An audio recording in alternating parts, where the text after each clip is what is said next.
오늘 사도행전 이 본문의 말씀을 통해 가이사랴의 백부장 고넬료라는 제목으로 함께 하나님의 말씀 나누기를 원합니다.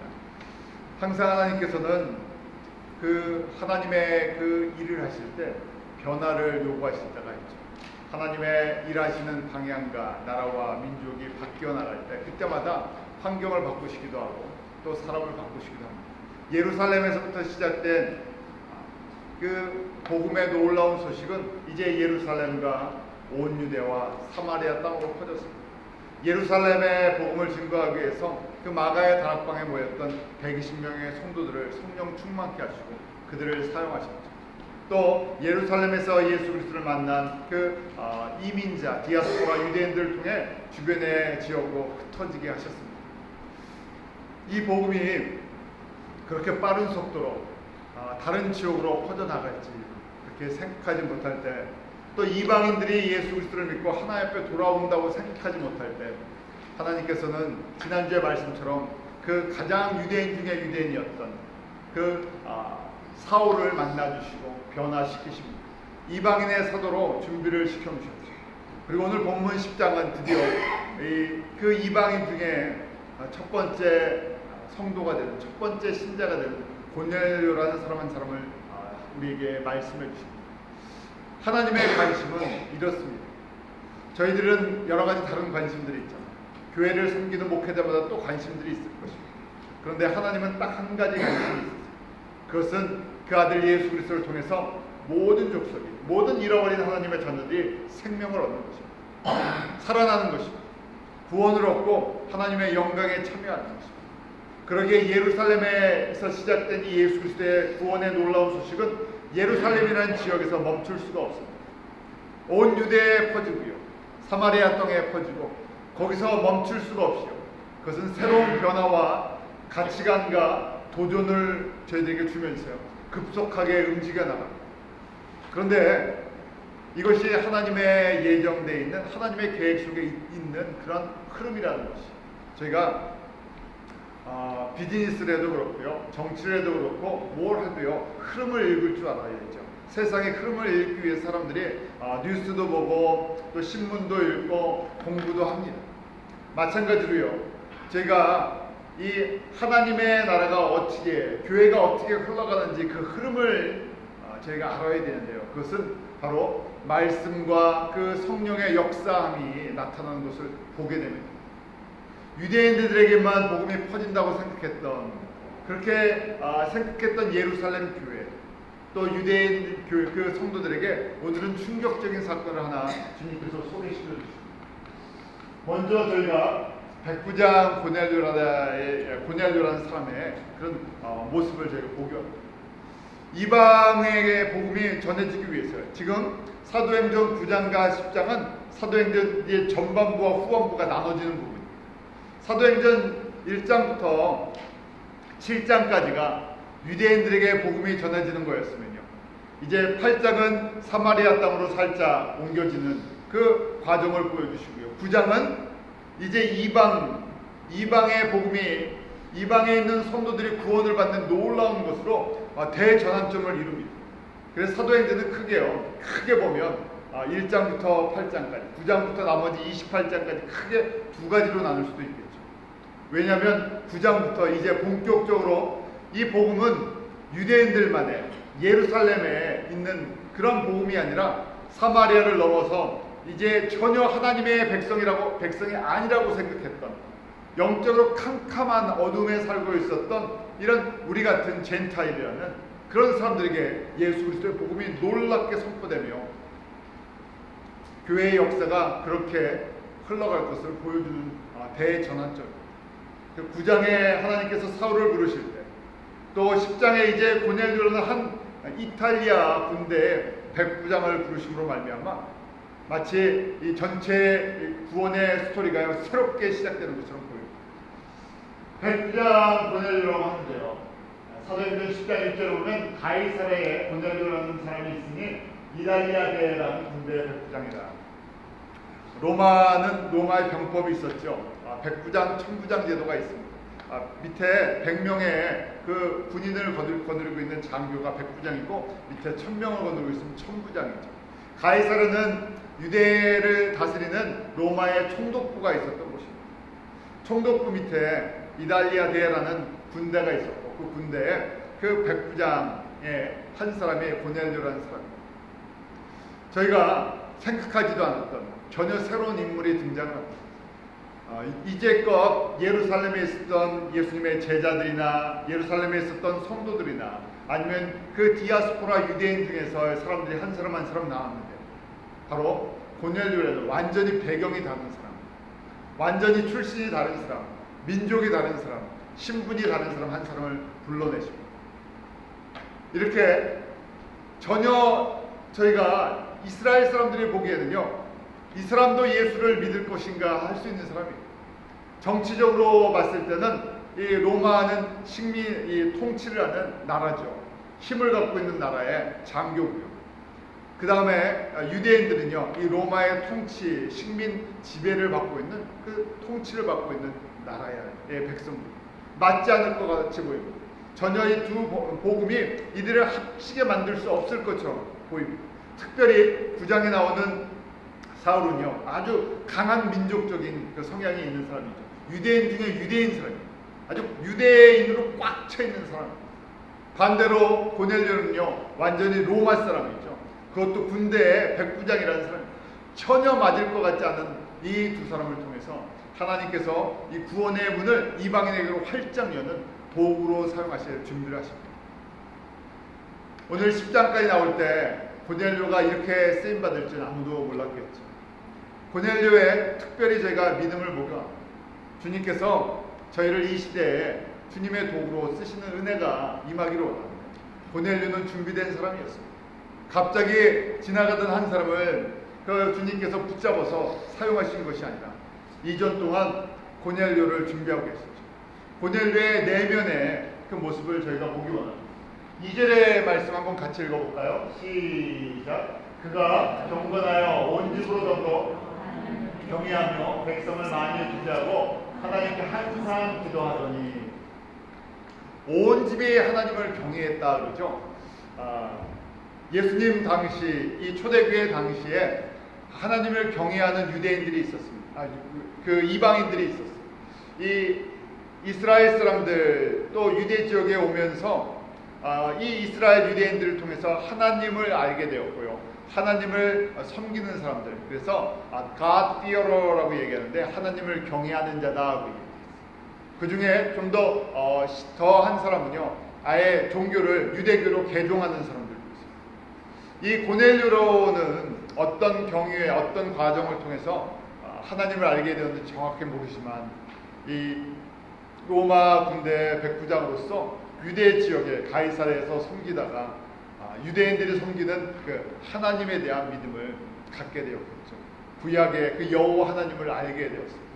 그리고 자기 혼자 안 것이 아니라 그가 온 가정이 온 집이 이 여호와를 섬기는 여호와를 경외하는 그런 믿음을 소유하고 있었어요. 아직 정확하게 예수 그리스도의 복음을 듣지는 못했지만 그 중심에 하나님을 알고 하나님을 섬기자 하는 마음이 있었습니다. 그러므로 그에게 나타나는 이런 속사람이요, 우리의 신앙의 그 중심을 하나님께서 준비하고 계셨죠. 이방의 첫 구원자로서, 이방의 복음의 문을 열 사람으로서 대표적인 인물로 하나님께서 고넬료를 준비하십니다. 고넬료의 이 신앙생활을 한번 보게 합니다. 어떻게 하나님께서 준비하셨는지, 이러한 준비됨을 통해서 주님께서 사용하시는데요, 이러한 믿음이 저희 가운데 있기로 합니다. 누가복음 10장 27절에 보면 저희가 신앙의 가장 기본적인 틀 두 가지를 위대한 계명으로 주님께서 주셨죠. 누가복음 10장 27절 한번 같이 읽어볼까요? 시작. 대답하여 내 마음을 다하며 목숨을 다하며 힘을 다하며 뜻을 다하여 주 너의 하나님을 사랑하고 또한 내 이웃을 내 몸과 같이 사랑하라 하였나이다. 구약의 모든 율법과 계명이 예수님께서 이 Great Commandment, 위대한 이 계명 속에, 대계명 속에 들어있다 했죠. 첫 번째는 주 너의 하나님을 내 마음과 목숨과 힘과 뜻을 다해서 사랑하라. 나의 전 인격을, 전 삶을, 모든 것을, 내 마음의 중심부터 시작해서 모든 것을 다해서 하나님을 사랑하는 것이 뭐라고요? 계명을 알고 지키는 것이. 거기서부터 신앙생활이 시작됩니다. 고넬료는요 그런 믿음을 갖고 있었어요. 하나님을 경외하는데 온 마음으로 사랑하는 마음이 있었어요. 그 다음 두 번째는 무엇입니까? 그렇게 사랑하면 내 이웃을 내 몸과 같이. 저희가 표현은 쉬운데 우리가 우리 몸도 사랑하기 힘든데요. 누구를요? 남을 내 몸같이요. 이것이 주님의 사랑을, 하나님의 사랑을 경험하지 않고 사람은 누구를 사랑합니까? 나를 사랑하죠. 팔은 어느 쪽으로 굽는다고요? 안으로 굽죠. 이게 가장 자연적이고요, 일반적이고요, 인간적인 모습입니다. 그런데 하나님의 사랑은요 안으로 굽는 게 아니라요 어디로 흘러갈지. 주님의 사랑은요 내 이웃에게 계속해서 주님의 사랑이 필요한 사람들에게 흘러가는 것입니다. 희생하는 것이죠. 섬기는 것이죠. 그런데 이렇게 하려면 무슨 조건이 있어야 된다고요? 먼저 첫 번째 계명인 하나님을 무엇으로요? 마음을 다하고, 목숨을 다하고, 성품을 다하고, 뜻을 다하고, 힘을 다해서 사랑하는 것이죠. 그래서 신앙생활의 이 두 가지 가장 기본적인 원리고요, 전부입니다. 그런데 고넬료는 그가 비록 로마의 그 백부장이었지만 그의 삶을 보면 이런 삶을 살고 있었어요. 아직 예수님을 정확하게, 복음의 메시지를 정확하게 듣지 못했지만 하나님께서 이런 준비를, 결국 속사람이요, 내면이 이러한 신앙의 모습을 갖고 있었다는 것입니다. 한번 말씀을 구체적으로 보겠습니다. 사도행전 10장 3절을 보면 가로는 제 90층대요 한산 중에 밝기 봄에 하나님의 사자가 들어와 가로되 고넬료와 하니. 몇 시에 기도하고 있었다고요? 이 성경에 구시니까 오후 3시쯤 되는 것이죠. 유대인들은 하루에 아침, 점심, 저녁 시간을 정해놓고 기도하죠. 정해진 그 유대인의 율법을 따라. 그러니까 겉은 뭡니까? 겉은 완전 이방인이에요. 근데 속은요 진짜 유대인보다 더한 유대인. 율법대로 산다는 것이 아니라 하나님을 경외하는 마음이 보통 대단한 사람이 아니었다는 거예요. 우리가 외모만 유대인, 외모만 그리스도인을 주님께서 사용하시는 것이 아니라 속사람이 누구를 닮아야 된다고요? 속사람이 하나님을 닮는 사람, 속사람이 진짜 하나님의 백성, 진짜 유대인, 진짜 그리스도인을 주님께서 준비하시고 찾고 계시고 그들을 통해서 사도행전의 역사를 이루어 나가는 것을 봅니다. 나라와 민족이나 가진 거나 배경을 주님께서 보시는 것이 아니라 항상 너의 중심이 어디에 있냐는 것이. 또 저희가 2절 말씀에 본 것처럼 그는 항상 기도하는 사람이었어요. 하나님께 항상 기도한다고 했습니다. 기도의 한번 의미를 정리해 보기로 원합니다. 기도는, 우리 그리스도인들의 기도는 무엇입니까? 우리의 필요를 무조건 간구하는 것이 아니라 하나님과 대화하는 시간, 하나님과 교제하는 시간, 하나님을 알아가는 시간. 세상의 모든 사람들도 다 기도를 합니다. 우상을 섬기는 사람들도 기도하고요, 타 종교를 섬기는 사람들도 다 기도해요. 근데 기도의 핵심, 하나님을 알지 못하는 사람들의 기도의 핵심은 무엇입니까? 나의 필요를, 나의 뜻을 부르짖는 것이. 그런데 하나님이 원하시는 기도는, 우리 성도의 아름다운 기도는 무엇인가 하면요, 기도는 호흡이라고 그러죠. 살아나는 것입니다. 우리가 사는 것은 바로 주님께서 생명을 주시고 주님을 알아가는 것이에요. 주님과 대화하는 시간입니다. 주님이 어떤 분이신지 성령께서 그것을 가능케 해주시죠. 고넬료는 하나님께 항상 기도하면서 또 시간도 정해두면서 기도했어요. 보이기 위한 것이 아니라 하나님을 알기 원하는 간절한 마음이 이 안에 있었고, 또 기도하면서 하나님의 뜻을 알면 그 다음에 무엇으로 이어집니까? 순종할 수 있는 그런 사람. 또 구제하는 사람이었죠. 오늘 10장 2절 말씀을 보면 그가 경건하여 온 집으로 더불어 하나님을 경외하며 백성을 많이 구제하고. 저희가 예수님을 알기 전까지 우리 신앙생활에 가장 중요한 것이 바로 이 하나님과 교제하는 것과 대화하는 것과, 두 번째 교제는요 바로 두 번째 계명이랑 연결이 되어 있어요. 세상 사람들이 하는 구제는 내가 있기 때문에 좀 베풀고요, 그 다음에 그 베품으로 말미암아 내가 인정도 받고, 내가 내 만족도 누리고요, 내가 이렇게 선한 삶을 산다 하고 생각을 하죠. 그런데 성도가 하는, 그리스도인이 하는 구제의 초점은 무엇이겠습니까? 하나님의 사랑 때문에 다른 사람의 필요를 보기 시작해요. 구제는요, 작은 구제는 시간을 주고 그 사람의 필요를 채워주고 물질을 주고요.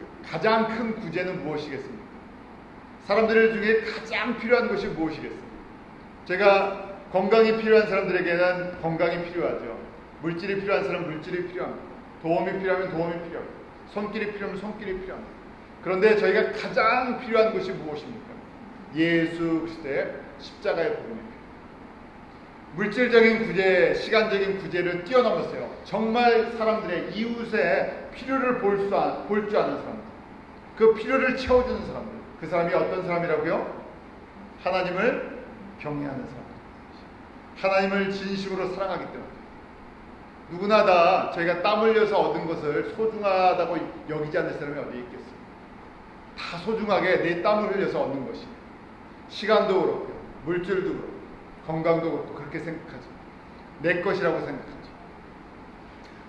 주님의 사랑이 없으면요, 우선 필요를, 나의 필요부터 채우죠. 남의 필요를 채워줄 수가 없어요. 그런데 주님의 사랑이 크면요, 나의 필요보다도 남의 필요가 자꾸만 보이기 시작해요. 다른 사람의 필요가. 그렇기 때문에 봉사하게 되고요, 그렇기 때문에 섬기게 되고요, 도와주게 되고요. 그런데 주님을 알면 알수록요, 그 필요한 것 중에 가장 필요한 것이 무엇이라고요? 예수 그리스도의 복음입니다. 그래서 저희가 선교를 할 때 보면 한 손에는 꼭 복음이 들어가고요, 한 손에는 또 뭐가 들어갑니까? 그 나라의, 그 백성들의 실질적인 필요를 도와주게 되어 있어요.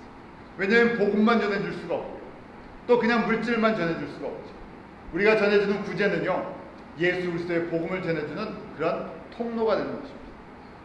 고넬료는 아직 예수님을 정확하게 알지 못했지만요, 하나님을 경외하는, 하나님을 알고 하나님을 닮아가는데, 하나님의 가장 대표적인, 하나님이 어떤 사람을 사랑하시고 어떤 사람을 쓰시기를 원하신다고요? 하나님을 사랑하고 내 이웃을 내 몸과 같이 썼습니다.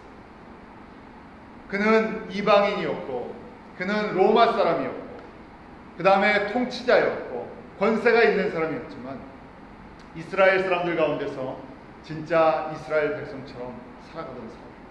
그가 구제하지 않는다고 해도 누가 그에게 손가락질하고 욕할 사람이 없죠. 그는 자신의 신분을 이용해서 유대인들에게서 더 많은 것을 얻을 수 있는 사람입니다. 그런데 거꾸로 구제하기를 즐겨했던 사람.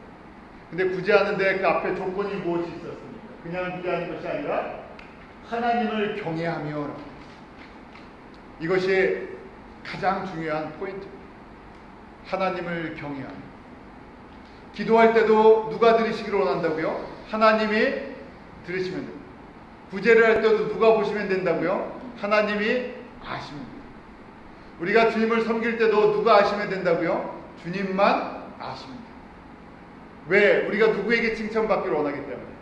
우리가 예수님께, 우리에게 상을 주시는 예수님께 칭찬받기를 원합니다. 사람에게 칭찬을 받기 원하면 우리에게 바로 시험이 오고요, 낙심이 오고요, 또 상처가 옵니다. 사람 보기에 우리가 구제를 행하면 안 알아주면 안 하고 싶죠. 그 사람이 알아주든 안 알아주든, 감사를 표하든 표하지 않든, 그거는 그 사람과 하나님의 관계고요, 나는 누구를 보고 하는 거예요? 주님의 사랑 때문에. 우리가 교회를 섬기고 또 우리가 성도들을 섬기고 선교지를 섬기는 것은 누가 다른 사람을 보기 위한 것이 아니라 누구와의 관계, 내가 예수님과의 관계. 신앙은요, 첫 번째 이 고넬료의 모습을 통해서 보는 것처럼 첫 번째 예수님과의 관계가 온전해져, 하나님과의 관계가 온전해져요. 이게 가장 중요해요. 하나님의 관계가 온전해지면요, 두 번째 관계는요, 말씀만 하면요 어떻게 됩니까? 말씀만 들으면요 깨닫게 되고요, 순종하게 됩니다. 하나님의 관계가 온전하지 않으면요 두 번째 관계가 형성이 안 돼요. 그런데 복음은 바로 두 번째 관계를 통해서 나갑니다. 이것이 그랬어요. 첫 번째 관계가 제대로 안 돼 있으면 두 번째, 우리가 하나님 관계 없이 복음을 전하는 일, 성도를 섬기는 일, 구제하는 일 다 할 수 있는데요, 누구에게 영광이 되지 않는다? 주님께 영광이 되지 않는다. 작품을 만드는 것이 아니라 작품을 망가뜨립니다. 누가 아직 있었어요? 내가 완전히 주님 앞에 내 삶을, 내 온 마음을 내 성품을, 내 목숨을, 내 뜻을, 내 힘을 드리지 못하게 됩니다. 주님 앞에 완전히 드려졌을 때 그 다음에 두 번째, 이것이 흘러가는 것입니다. 하나님께서 바로 고넬료라는 이 한 사람을 갑자기 10장에 등장시키셨는데요. 갑자기 등장시킨 것이 아니라 어떤 유대인들보다, 어떤 이스라엘 사람보다, 어떤 제자들보다 그런 모습을 갖고 있었던, 주님이 진짜 사랑하시는 제자로서 미리 준비하신 것인데요. 아직 무엇만 듣지 못했어요. 아직 쉽게 말해서 불만 안 붙었어요. 불 붙을 준비를, 성령의 불 붙을, 복음의 불 붙을 준비를 다 만들어 놓으셨어요. 이제 주님께서 임하셔서요, 그 베드로를 통해서 말씀만 임하면, 성령만 임하면 이 사람은 불 붙을 사람. 불을 붙는데 누구를 위해서요? 이제 예수님을 위해서 모든 것을 다 드릴 수 있는 그런 준비된 사람. 저희 가운데 그런 은혜가 임한 겁니다. 신앙의 원리는 2000년 전이나 4000년 전이나 구약시대나 신약시대나 가장 기본적인 바뀌지 않았습니다. 나와 하나님과의 관계. 그러기에 예수님이 이 땅 가운데 오신 것은 우리와 하나님의 관계가 깨어졌던, 원수되었던 것을 바로 중재가 되어서, 중보가 되어서 화평케 하시기 위해서 친히 십자가의 죽으심으로 말미암아 우리를 하나님께로 인도하는 이 귀한 일을 저에게 베풀어 주셨습니다. 누구든지 예수의 이름을 힘입고 하나님 앞에 나아가설 수 있는 그런 담대한 권세를 가지고 있습니다. 그 길이 열렸어요. 그래서 저희가 주일날 한 번 예배 드리는 것, 그것으로 끝나는 것이 아니라 우리의 삶은요, 매일 하나님 앞에 나아가는 삶, 그리고 그 하나님을 위해서 이제 살아가는 삶, 하나님이 원하시는 뜻이 무엇인지, 하나님이 어떻게 기뻐하시는지, 근데 그것을 누구를 통해서 가르쳐 주세요? 예수 그리스도를 통해서 우리에게 말씀하시고 가르쳐 주시는 것입니다. 이렇게 고넬료는요, 두 가지가 잘 준비가 되어 있었어요. 하나님과의 관계를 맺는 것, 그 다음에 이웃과 관계를. 하나님을 사랑하기에 이웃의 필요를, 그가 로마 사람이었지만 이스라엘 사람들의 필요를 보면서 도와주기 시작했어요. 그 다음 세 번째, 이 사람의 모습인데요. 이 사람의 신앙의 성품이에요. 베드로가 그를 찾아왔을 때 10장 24절에 이런 모습으로 베드로를 맞이합니다. 우리 한번 같이 읽겠습니다. 24절 시작. 이튿날 가이사랴에 들어가니 고넬료가 일가와 가까운 친구들과 그러더니 마침 베드로가 들어올 때 고넬료가 맞아 발 앞에 엎드려 절하다. 어떻게 했다고요? 엎드려서 절했다. 아니, 순서가 뭐가 문제가 있는 것처럼 보이죠. 지금 베드로랑 자기 1대1로 만나는 것이 아니라 일가, 가족들과 친구들까지 다 불러모았어요. 이 사람은 로마의 백부장이에요. 그래도 로마 장교고요. 우리 한국으로 하면 일제시대 때 누구였겠습니까? 일본 장교고요. 그 다음에 베드로는요, 한국 사람인 거나 다름이 없죠. 베드로가 들어오던데요, 베드로를 엎드려 절하면서 최고로 존경의 표시를 해줍니다. 백부장이 앉아있고요, 베드로가 들어오면서 인사를 해도 아무 문제가 없어요. 문제가 없어요. 상황은 그런 상황이죠. 베드로는 이 백부장이 부르면 와야 할, 법적으로요, 만약에 군사적으로 힘을 가지고 베드로 당장 여기 출두하라 그러면요, 와야 되겠죠.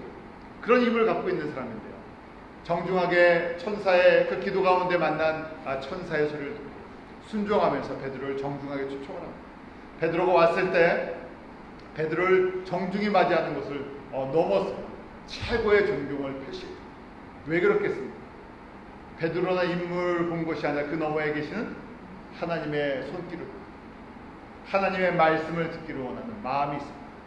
하나님의 뜻을 기다리기 때문에 억지로 하는 겸손이 아니라요, 이 고넬료는요, 하나님의 성품을, 진짜 하나님을 닮은 그 말씀을 사모하기 때문에 천사를 통해서 하나님께서 들려주신 그 하나님의 메신저로 들으니까요, 마치 누구를 섬기듯이 하나님 앞에 엎드렸던 이런 겸손한 사람. 우리가 말씀을 듣을 때 그런 필요가 있어요. 사람을 보는 것이 아니라 내가 말씀 앞에서 겸손. 혼자 얼마든지 성경을 읽을 수 있죠.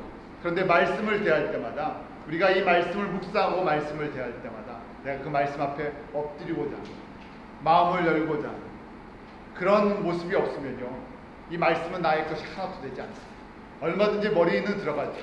근데 가슴으로 오지 않죠. 주님을 닮아가지 않습니다. 왜냐하면 나에게 그런 간절함이 없기 때문에. 다 아는 말씀인데 하고 읽어보십시오.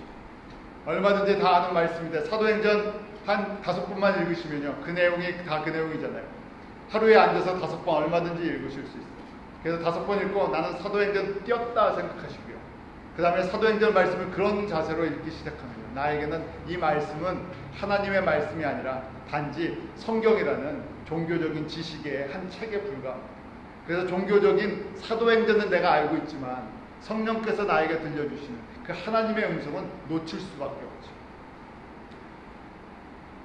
겸손이란 이런 것입니다. 사람 앞에 보이기 위한 겸손이 하나님의 말씀 가운데, 하나님의 주권 가운데 엎드리는 자세. 하나님의 말씀이 나에게 꼭 필요합니다. 마치 천사를 통해서 고넬료에게 들려주셨던 것처럼 내가 하나님의 말씀을 그렇게 듣기를 간절히 원합니다. 그것이 하나님과의 관계, 그것이 하나님을 경외하는 법, 그것이 내가 하나님을 사랑하는 법. 우리가 하나님을 어떻게 사랑하겠습니까? 마음을 드린다 그랬죠. 우리의 성품을 드린다 그랬죠. 우리의 힘을 드리고요, 우리의 뜻을 드렸죠. 그 하나님을 사랑한다는 그 첫 번째 자세가 바로 말씀을 어떤 자세로 내가 듣겠냐는 것이. 고넬료는요, 그렇기 때문에 속과 겉이 같은 사람. 그가 내가 하나님의 말씀을 듣고 싶은데 내가 유대인을 통해서 듣고 싶지 않습니다. 베드로를 통해서 듣고 싶지 않습니다. 얼마든지 그럴 수 있어요. 내가 그래도 로마 백부장인데 로마에서 좀 뛰어난 사람 없습니까? 천부장이나 아니면 무슨 총독이나 나 그런 사람들이 예수 믿고 그런 사람들이 전해주면 듣겠는데, 이 유대인들이 갈릴리 촌사람이 전해주는 그 학식 없는 사람이 전해주는 거 듣고 싶지 않습니다. 얼마든지 저희가 외모를 보고 이야기할 수 있어요. 그런데 그런 모든 편견들을 내려놓고요, 베드로를 통해서 들려주시는 그 천사를 통해서 베드로라는 사람, 그 베드로를 통해서 하나님께서 말씀하실 것이라는 그 소식을 듣고요, 베드로를 초청하고 베드로 앞에 겸손히 나갑니다.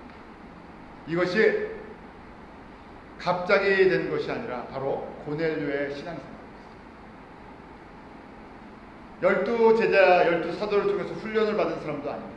누구를 통해서 어떻게 하나님을 경외하는 법을 배웠는지 저희가 알지 못합니다. 그런데 중요한 것은 제대로 주님의 은혜가 들어갔죠. 이러한 모습이 저희 가운데 있고, 내가 정말 하나님을 사랑하고 또 그 주님의 말씀을 듣기를 사모하고 주님 말씀에 순종하기로, 이러한 사람, 이렇게 진짜 속사람이 하나님의 백성이 될 때 그 다음에 놀라운 일이 바로 이 고넬료를 통해서 이루어지죠.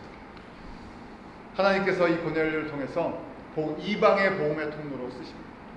10장부터 이제 이방을 향한 복음의 문이 활짝 열리는, 바로 유대인 중에서는 사울을 택하셨다면요, 하나님께서 이방인 중에서는 바로 이 고넬료라는 사람을 택하셨어요.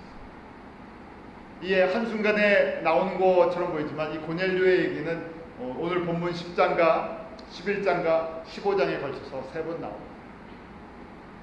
그만큼 예루살렘 교회는 이건 충격적인 사건이었어요. 로마 백부장이 예수 그리스도를 영접하는 이 사건은요, 이 예루살렘 교회에 충격적으로 오는 도전이었어요.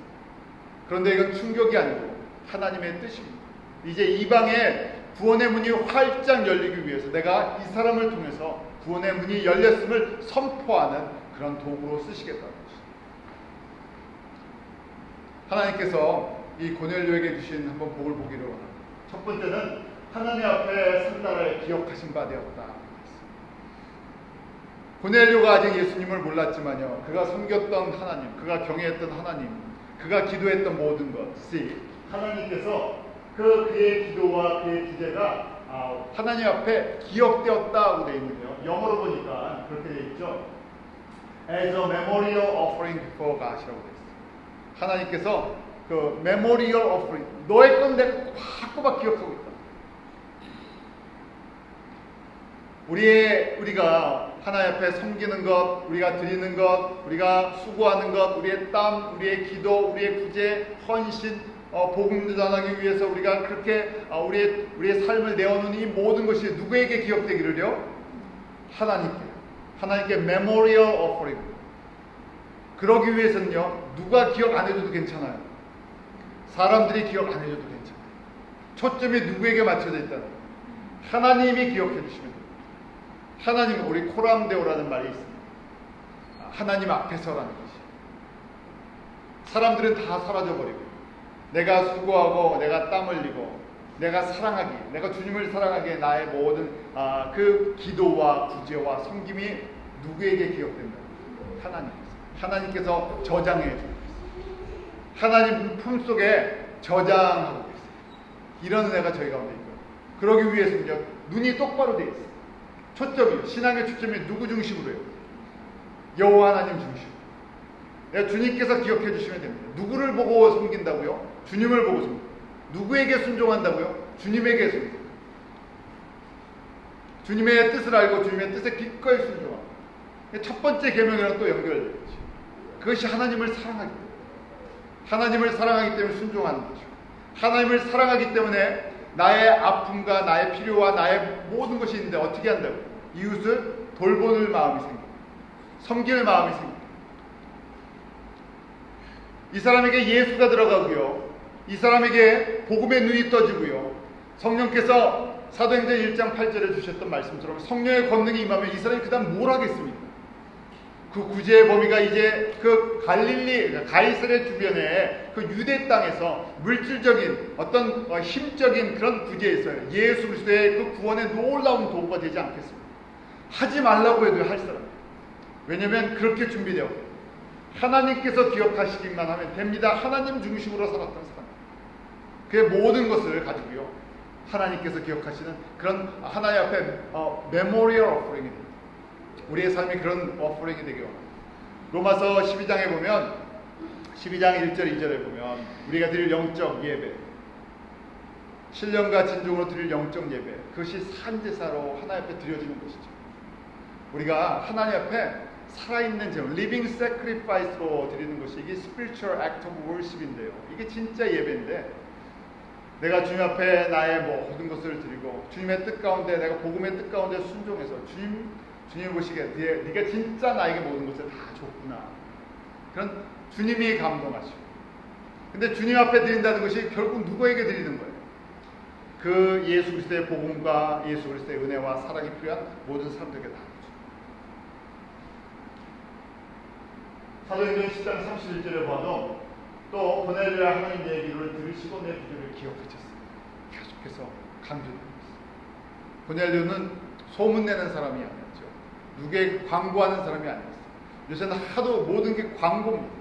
교회도 광고하고요, 설교도 광고하고요, 성도들이 하는 것도 광고하고요, 뭐 교회 행사도 광고하고요, 전부 신문이 광고로 채워져 있어요. 왜냐하면 광고하는 이유가 무엇입니까? 신문에다가요, 기독교 신문이 됐던 일반 신문이 됐던 교회가 하는 일 광고하고 목회자가 하는 일 광고하고, 광고하는 이유가 뭐예요? 광고하는 이유가요.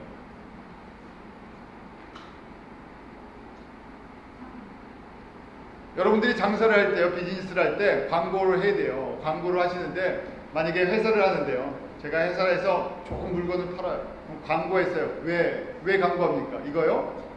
많이 사라고요. 많이 받으라고요. 저희는 광고할 거 딱 하나뿐이 없습니다. 뭐 광고해야 돼요? 예수 그리스도의 복음 외에는 우리는 광고할 게 없어요. 근데 예수 그리스도의 복음을 광고하는 것이 아니라 예수 그리스도의 우리가 복음을 광고하는데 다른 걸 광고하죠.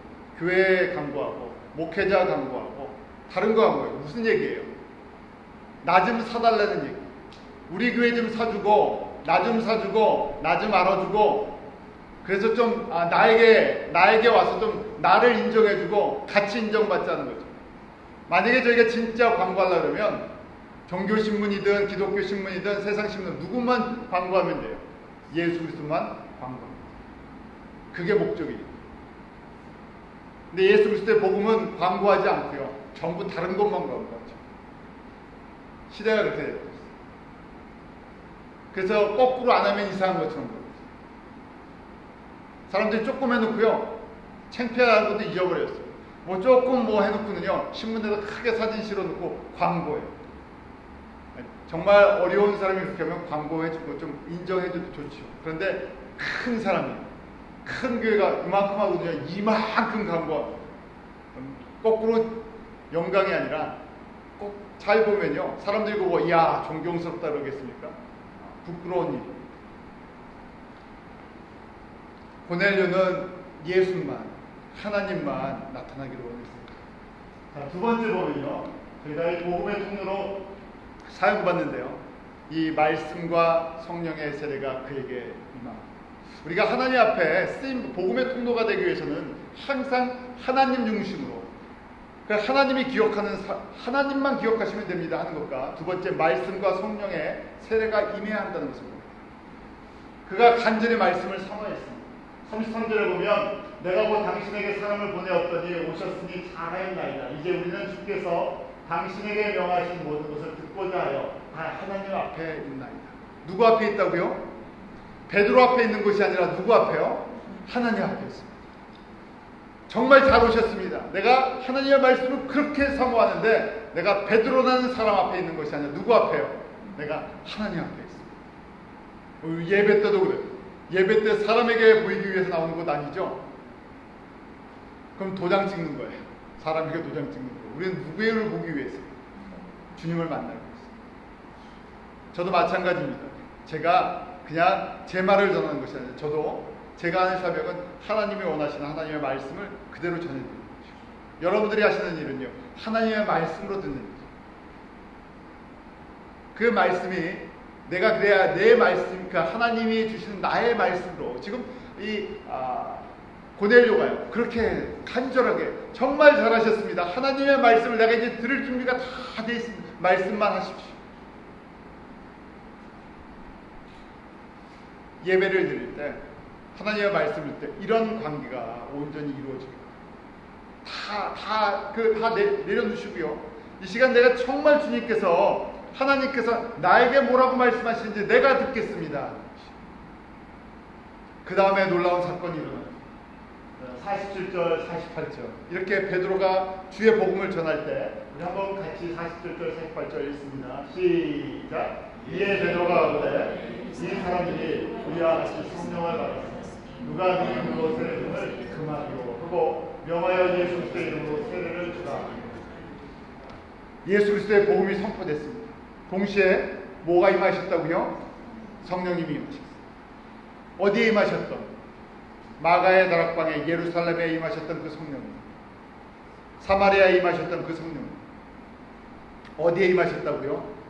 로마 백부장 이방인의 집에, 그 집에 모인 사람들, 성령님이 임하셨습니다. 무슨 이야기예요? 이제 불이 어디에 붙는다고요? 이방 땅에, 로마 땅에 성령의 불이 붙을 것이라는 그런 예고편과 같은 것이, 이제 불이 붙기 시작한 것이, 말씀만 하신 것이 아니라 성령님께서 그것에 임하심으로 말미암아 이제 내가 누구에게 불을 주시겠다고요? 로마 사람들에게 불을 주시고, 어떤 사람들에게요? 주님의 말씀을 듣기를 사모하는 사람들. 어떤 사람들에게요? 하나님만 바라보고 하나님만 기억하시면 됩니다는 하나님 중심의 예수 중심으로 사는 그 사람들을 통해서 어떻게 하시겠다고요? 로마의 복음의 통로로 쓰시겠다. 이방의 복음의 통로로 쓰시겠다. 저희 가운데 이런 은혜가, 이런 도전이 함께 임하기로 합니다. 많은 사람들, 장소, 배경 이런 것이 중요하지 않죠. 지금 로마를 변화시키는 하나님의 메시지가 어디에 임합니까? 고넬료의 가정과 그 친구들 사이에 있습니다. 저희 한 사람 한 사람이 가진 능력이나 배경이나 이런 것이 중요한 것이 아니라 지금 주님께서 원하시는, 지금 베드로를 통해서 고넬료의 가정에 임하시는데 고넬료의 배경을 쓰셨습니까? 아니죠. 지금 이 고넬료와 로마 전체를 보면요, 백부장이 이 유대 땅에서는 조금 명함을 내밀 수 있는 정도가 되지만 전체 로마 제국을 가면 백부장이 얼마나 많겠어요? 그냥 보통 사람입니다. 이방을 위해서 하나님께서 외모로 사람을 취하시는 것이 아니라 우리의 속사람을 보고 있습니다. 베드로가 이것을 보면서 깨닫습니다. 그리고 고백하는 말씀이 34절, 35절. 우리 한번 같이 읽습니다. 시작. 베드로가 입을 열어가는데 내가 참으로 하나님은 사람의 외모를 취하지 아니하시고 강단하던 하나님을 경외하며 의를 행하는 사람은 하나님이 받으시는 줄 깨달았다. 하나님께서 베드로에게 새로운 도전을 주셨어요. 유대인만 쓰시는 것이 아니라 12제자만 쓰시는 것이 아니라 바로 하나님을 경외한 외모라는 로마라는 이방인이라는 이런 것을 취하시는 것이 아니라 하나님께서 내면의 사람이 진짜 하나님을 닮았냐 하는 것이요. 의를 행하고 하나님을 경외하는 자들, 하나님 앞에 똑같은 원리를 저희가 기억하기 원합니다. 우리 고넬료를 보면서요, 하나님이 기억하는 우리의 모든 중심에, 나는 내가 직장에서 일을 하든 가정에서 섬기든 교회를 섬기든 선교지를 위해 기도를 하든 물질을 보내든 누가 기억하시면 된다고? 하나님만 기억하시고. 그러면 저희가 뭐가 떠나가겠습니까? 세상에 제일 무서운 마귀 중에 하나, 마귀 무슨 마귀예요? 섭섭마귀가 안 붙어요. 왜요? 섭섭할 일이 없으니까. 우리가 섭섭한 건 뭡니까? 내가 이만큼 했는데 그 사람이 그만큼 안 한다고 생각하면 섭섭하죠. 사람의 관계 속에서. 근데 누군만 기억하면? 하나님만 기억하고. 그 사람이 나를 기억하든 기억해주지 않든, 그 사람이 나에게 감사를 표하든 표하지 않든, 누구 아니에요? 하나님. 나는 하나님 보고 한 겁니다. 사람들의 거꾸로 칭찬을 받으면 어떻게 해야 돼요? 숨어야 해요. 왜요? 내가 칭찬을 받을 일이 아니기 때문에. 나는 주님의 사랑을 전한 것이기 때문에. 누가 칭찬을 받으셔야 돼요? 그렇게 나에게 베푸신 예수님이 칭찬을 받으시고 영광을 받으시고. 그 예수 중심에, 하나님 중심에 철저히 되어 있으면요, 누가 다 영광을 받으세요? 주님이 다 영광을 받으세요. 그 다음에 뭘 사모하셔야 된다고요? 주님의 말씀을 내가 받기를 사모하시고, 복음의 말씀을 사모하시고, 지식으로 아니면 이걸 내 자랑으로 어떤 세상적인 도구로 저희가 이 성경을 보는 것이 아니라 주님이 나에게 내가 가장 사랑하고 내가 기꺼이 주님을 위해서 나의 모든 것을 드릴 준비가 되는데 주님께서 주시는 말씀으로 내가 드릴 때 그 말씀은 나를 변화시키고요, 고넬료를 변화시키고 고넬료의 가정을 변화시키고 로마를 변화시키고 세상을 변화시키고 하나님의 능력의 말씀, 권세의 말씀입니다. 그런데 그것을 살아계신 하나님의 말씀, 나를 변화시키는, 나에게 주시는 말씀을 받아들이지 않을 때 그 말씀은 나 하나도 변화시키지 않습니다. 하나님의 말씀이 나를 변화시키는 그런 능력의 말씀으로 매일매일 임하기로. 그러면요, 그 다음에 자동적으로 누가 임하세요? 성령님이 기름 부어주세요. 왜요? 내가 그런 삶을 쓰기를 원하시는 주님의 마음. 구하지 않아도 그 다음에 쫓아오는 것이 성령의 세례. 물론 구해야 되겠죠. 간절히 사모함으로 구해야 되겠죠. 그런데 주님께서 바로 거기다 부어주기를 원하세요. 예루살렘에 부어주셨던 것처럼 예루살렘의 성도들이 전심으로 기도했어요. 성령이 임하시면 우리는 예수 그리스도를 위해 우리의 모든 것을 태우겠습니다 할 때 예루살렘을 태워버리는 성령의 불이 되어버렸죠. 사마리아 땅, 이제 로마를 변화시키는데, 이방을 전체를 변화시키는데 바로 이 고넬료의 모습을 보면서 저희 가운데 그런 거룩한 소원이 있게 합니다. 우리가 세계 복음화나 선교나 이런 거 보면 우리는 작아. 고넬료보다 더 작을 수도 있습니다. 그런데 고넬료의 가정에 성령의 세례가 임했을 때, 성령이 임하셨습니다.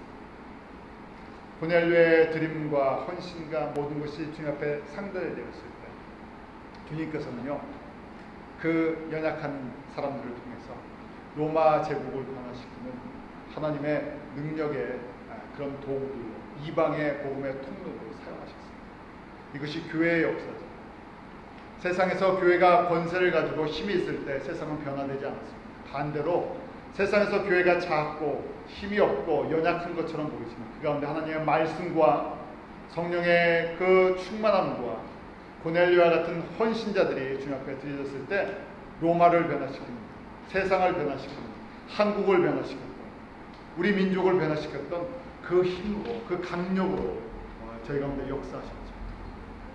우리가 세상에 교회가 점점 가지고 있는 지식과 사람과 힘을 의지할 때 반대로 성령님은 그 가운데서 역사하실 수가 없었습니다. 제가 이 말씀을 기억하면서 사도행전을 계속 저희가 보면서 사도행전의 사람들은요, 철저히 예수님만 의지했던 사람, 성령에 붙들렸던 사람, 예수 중심으로 살았던 사람, 하나님의 말씀을 듣기를 사모했어요. 그 하나님의 말씀을 들었을 때 어떻게 한다고요? 순종할 그런 도전과 헌신이 그런 데 있었던 사람. 저와 여러분이 이런 마지막 이 고넬료의 가정이 처음 이방의 그 복음의 통로가 되었습니다. 저희는 마지막 복음의 통로가 되는 마지막 주자와 같은 사람들이죠. 그렇지만 주님이 쓰시고자 주님께서 찾고 계시는 그 믿음의 원리는 똑같습니다. 첫 번째 때였던 고넬료나 마지막을 뛰고 있는 저희. 오늘 말씀이 저와 여러분의 신앙의 그런 원리가 됐습니다. 순종하고 마지막 사도행전의 그런 부분들을 감당할 수 있는 그런 성도들 되기로 기도하겠습니다. 하나님 아버지, 세상 사람들 가운데서 또 한국 사람들 가운데서 이민자들 가운데서 저희를 하나님의 자녀로 그리스도의 이 십자가의 복음을 듣게 하시고 구원을 얻게 하여 주심을 감사를 드립니다. 아버지 하나님, 저희 가운데 늘 하나님 중심으로 살고자 하나님만 사랑하고자 그런 온전한 믿음이 있게 하여 주옵소서. 주님과 매일매일 교제하게 합니다. 기도와 말씀 속에서 주님을 알고 주님을 닮아가고 주님을 따라가고자 하는 것이 있게 하여 주셔서 저희의 헌신과 저희의 섬김과 저희의 땀과 수고와 저희의 모든 드림이 하나님 앞에 상달되고 하나님 앞에 메모리얼 오퍼링으로 정말 기억되어지는 은혜가 임하게 하여 주시옵소서. 사람과 세상과 환경을 보지 않게 하시고 주님만 바라보게 하여 주시옵소서. 늘 주님의 말씀을 들을 때 그런 고넬료의 자세 같이 간절함으로 듣게 하여 주시고 기쁨으로 순종하게 하여 주시옵소서. 성령님이 저희 가운데 임하실 때 저희를 통해서 이루시는 하나님의 마지막 구원의 큰 역사를 이루어나가는 통로가 되기 원합니다. 사랑하는 모든 성도들이 이렇게 복음의 통로로 하나님의 영광의 도구로 쓰임받는 은혜를 베풀어 주시옵소서. 예수님의 이름으로 기도하옵나이다. 아멘.